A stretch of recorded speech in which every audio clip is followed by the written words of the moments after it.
राष्ट्रीय राजधानी दिल्ली से बड़ी खबर। दिल्ली में गूंजे इंकलाब जिंदाबाद के नारे, हक वंचित जातियों की बुलंद हुई आवाज।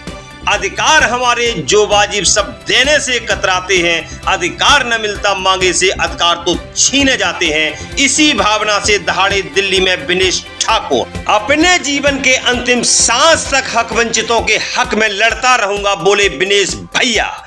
विनेश भैया हैं विधान केसरी समाचार पत्र के संपादक। विनेश भैया हैं जन सेवा दल के राष्ट्रीय अध्यक्ष। विनेश भैया ने किया दिल्ली में बड़ा ऐलान। दिल्ली में जनसभा को किया विनेश भैया ने संबोधित। जन सेवा दल दिल्ली प्रदेश के तत्वाधान में किया गया कार्यक्रम का आयोजन। कार्यक्रम के मुख्य अतिथि थे विधान केसरी समाचार पत्र के संपादक, जन सेवा दल के राष्ट्रीय अध्यक्ष विनेश ठाकुर। नारायणी माता मंदिर प्रांगण हरिनगर घंटाघर में किया गया कार्यक्रम का आयोजन। मंच का सफल संचालन किया दिल्ली प्रदेश प्रभारी मुकेश कुमार सेन ने। कार्यक्रम में जन सेवा दल के राष्ट्रीय सलाहकार शिवदयाल श्रीवास्तव, राष्ट्रीय महासचिव नेमी चंद बौद्ध, पश्चिमी यूपी प्रभारी भोला राम सविता, दिल्ली प्रदेश अध्यक्ष राधेश्याम ठाकुर, उदयवीर सिंह, योगेश पहलवान, महामंडलेश्वर ज्योतिवाले गुरुजी, पूरन सिंह नंदवंशी, मोहित समानिया एडवोकेट, जीके शर्मा, श्याम बाबू सेन, मनिंदर ठाकुर, मंगोलाल सेन, रवि प्रताप एडवोकेट, विजय कश्यप एडवोकेट, देवेंद्र कुमार सेन और गणमान्य महानुभाव ने अपनी गर्मामय उपस्थिति दर्ज की। देखिए कार्यक्रम से जुड़ी सो से जंग न्यूज की खास रिपोर्ट। 2027 को लेकर आपका क्या मिशन है? 2027 के लिए 2027 के लिए हमने जनसेवा दल का गठन किया है जी। एक जनसेवा दल पॉलिटिकल पार्टी है। पॉलिटिकल पार्टी मैं अखबार का संपादक हूँ। मेरा प्लान ये था कि भाई अब तक मैं संपादकीय लिखता रहा। बहुत सारी अति पिछड़ी जातियों को, जो वंचित जातियां हैं, उनको शासन सत्ता में हिस्सेदारी नहीं मिली। लोगों ने अपनी अपनी पार्टी से एक एमएलसी या कुछ बनाने का काम किया। हमारे समाज के भी एमएलसी बनाए, लेकिन सबसे बड़ी बात यह कि वो किसी ने भी चुनाव लड़ने के लिए विधायक सांसद बनाने का काम नहीं किया। इस चक्कर में मैंने पाल प्रजापति, सैनिक कश्यप, अति पिछड़ी जातियों को, अति वंचित जातियों को और समाज में जो भी वंचित जाति है, चाहे वो कोई हो, उनको इकट्ठा करके 8-8, 10-10 लोगों को एक विधानसभा में, कोई विधानसभा ऐसे नहीं है जिसमें पाल प्रजापति, सैनिक कश्यप, विश्वकर्मा और अति पिछड़ी जातियों का और अति दलित जातियों का, जहां 1.5 लाख वोट से कम हो। अब जब हम मांगते मांगते थक गए, हमारे लोगों ने और तो और कर्पूरी ठाकुर की पोती ने भी बिहार में चुनाव, वो कर्पूरी ठाकुर जी की पोती ने बिहार में टिकट मांगने का काम किया। किसी ने उनको टिकट नहीं दिया। उससे हमें पता चल जाता है कि हमारी किसी पॉलिटिकल पार्टी हमारे महापुरुष कर्पूरी ठाकुर जी के चित्र का उपयोग करती है, उनके ऊपर माल्यार्पण करती है, लेकिन उनके समाज के साथ अन्याय करने का काम करती है। ये मेरी 2027 की योजना कि मैं समस्त अति पिछड़ी जातियों को, जिनको शासन सत्ता में जाने का मौका नहीं मिला है, मैं उनको शासन सत्ता में ले जाने के लिए 2027 के लिए काम कर रहा हूं। और गारंटी से कह सकता हूं, हमारा प्रत्येक विधानसभा में 1.5 लाख वोट से कम नहीं है। जो इतने लोग हैं, हम लोग सब में आपस में बंटवारा करके जिसकी इतनी संख्या होगी, उसको उतने प्रत्याशी बना करके विधायक सांसद बनाने का काम करेंगे। इसलिए मेरी 2027 की योजना पे मैं काम कर रहा हूं। और समाज के, नंदवंश के और सैन समाज के, सैन समाज हमारा सैन सविता, नंद और शर्मा, श्रीवास्तव, अन्य जातियों में जाना जाता है, हम लोग सब एक मंच पे मेरे साथ आ गए हैं। और मैं गारंटी से कहता हूं कि समाज के लोगों ने जो बीड़ा उठाया है, मैं इनका सपना साकार करके रहूंगा, ये मेरी गारंटी है। प्रमुख रूप से आपका जो है जन सेवा दल का किन किन पार्टियों से गठबंधन हो रहा है यूपी में? जन सेवा दल का समाज समान विचारधारा के जो लोग हैं, लेकिन कंडीशन क्या है कि भैया हम लोगों ने, हमारा शासन सत्ता रही, महापद्म नंद देश के प्रथम चक्रवर्ती सम्राट बने। आज की तारीख में उनका कोई नाम नहीं लेता है। मार तमाम दुनिया भर के लोगों के नाम ले लेंगे, पाखंडियों के नाम ले लेंगे, लेकिन जिस व्यक्ति ने पहली सामाजिक व्यवस्था और पहली न्याय प्रणाली लागू करने का काम किया, उनका नाम कोई नहीं लेता है।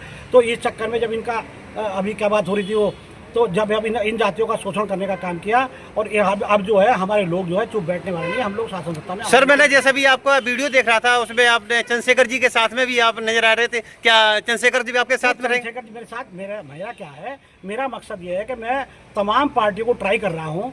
मैं जो भी पार्टियां नई बनी हुई है, जो हमारी विचारधारा की, जो बाबा साहब की विचारधारा पे चलती हैं, मैं उनसे बात करता हूँ, उनसे गठबंधन करता हूँ। उनसे जब बात करते हैं तो भाषण में बात आती है सभी पार्टियों से। सभी पार्टी से बात आती है कि जिसकी जितनी संख्या भारी उसकी उतनी हिस्सेदारी। लेकिन चाहे वो बहुजन समाज पार्टी रही हो, चाहे वो और जो भी पार्टियां रही हो, जब मेरी अंदर बैठ के बात होती है तो कोई व्यक्ति इनको, जब ब्राह्मण को शुक्ला जी हैं, चतुर्वेदी हैं, त्रिवेदी हैं, त्रिपाठी हैं, शर्मा जी हैं, दुनिया भर के लोग हैं, और अन्य जो वैश्य समाज में चाहे अग्रवाल जी हैं, चाहे जैन साहब हैं, चाहे कोई हैं, उनको एक जाति माना जाता है। मुस्लिम को चाहे वो अंसारी हो, चाहे वो सलमानी हो, चाहे वो शैफी हो, उनको एक जाति माना जाता है। लेकिन जब हमारे लोग चाहे सपा बसपा भाजपा उत्तर प्रदेश में मुख्य रूप से पार्टियां जब इनसे टिकट मांगने जाते हैं तो उनसे कहा जाता है कि तुम्हारा सैन समाज का 10,000 15,000 वोट है, ऐसी स्थिति में तुम चुनाव नहीं जीत पाओगे। जब हमारी सरकार बनेगी तो तुम्हें MLC और उपाध्यक्ष अध्यक्ष बनाने का काम करेंगे, लेकिन उसके बाद भी नहीं बनाते हैं। मज़ेदार बात यह है कि सब लोग धोखा करते आए भैया। और अभी मुझे देखो चंद्रशेखर जी से मेरी बात हुई है, वो सांसद है, वो भी एक आंदोलन बड़ा बन चुके हैं। लेकिन कंडीशन क्या है कि मेरी तो अपनी शर्त है, मैं चाहता हूँ पाल प्रजापति सैनिक कश्यप विश्वकर्मा समाज के लोग, सैन सवितानंद समाज के लोगों को जनसंख्या अनुपात में और तो और वाल्मीकि समाज के लोगों को भी जनसंख्या अनुपात में हिस्सेदारी नहीं मिल जाती। मेरे साथ वाल्मीकि भी काम कर, वाल्मीकि समाज के राष्ट्रीय अध्यक्ष हैं भाई, वो राजेश सिद्धार्थ वो काम कर रहे हैं। अभी BPS होगी, IPS वो मेरे साथ काम कर रहे हैं। मेरे साथ घनश्याम कोरी काम कर रहे हैं, मेरे साथ प्रमोद लोधी काम कर रहे हैं, मेरे साथ स्वामी प्रसाद मौर्य जी भी हमारी बात हुई थी। लेकिन वो चाहते हैं कि भाई हम अपनी पार्टी में सबको अलग अलग करके पदाधिकारी बना लें। और जब बात यह है कि मैं तो भैया बिना एग्रीमेंट के, चाहे मैं चुनाव लड़ूं या ना लड़ूं, लेकिन मैं बिना एग्रीमेंट के कोई काम करूंगा नहीं। अभी मेरी भाई चंद्रशेखर से बात हुई है, चंद्रशेखर जी अगर हमारी शर्तों में तैयार होंगे तो हम साथ रहेंगे, वरना कोई जरूरत नहीं है इसकी। जी हमारा मकसद सीधा सीधा है। जी, जिस तरह से आप कर्पूरी जी के फार्मूले को लेकर और कर्पूरी जी के पैटर्न को लेकर आप काम कर रहे हैं, OBC पिछड़ी जातियों में आप लोग आप जितना मेहनत कर रहे हैं, और अभी एक केंद्र में अभी केंद्र सरकार ने कोई बिल पास किया था UGC को लेकर आपका क्या कहना है? UGC कोई UGC का मतलब ही नहीं है, ये तो खेल है। ये खेल है, शासन सत्ता में आने वाले लोग खेलते हैं। और ये अति पिछड़े और पिछड़े वर्ग के लोग जो हैं बेचारे, ये साधारण सज्जन लोग हैं, ये आकर के अरे भाई अगर आपने, मैं तो UGC का ना समर्थक हूँ ना विरोधी हूँ।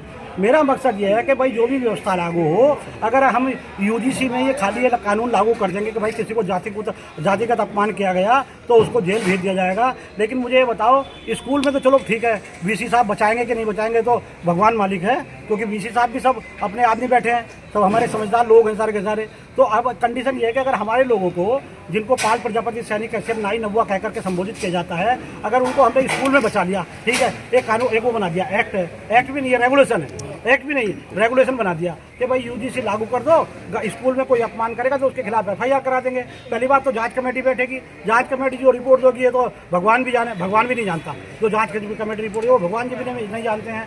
लेकिन कंडीशन ये है कि अगर हमने स्कूल में बचा भी दिया तो गाँव में पिटने से कौन रोकेगा? विदेश ठाकुर तो उस व्यवस्था करने में निकला है कि गाँव में भी ना पिटे, कोई भी जाति का, चाहे ब्राह्मण बनिया ठाकुर कोई भी जाति का हो, उसका जातिगत अपमान ना हो। तो मैं तो ये चाहता हूँ कि ये सब UGC कोई कानून ना कोई रेगुलेशन है, ना इससे कुछ होने वाला है।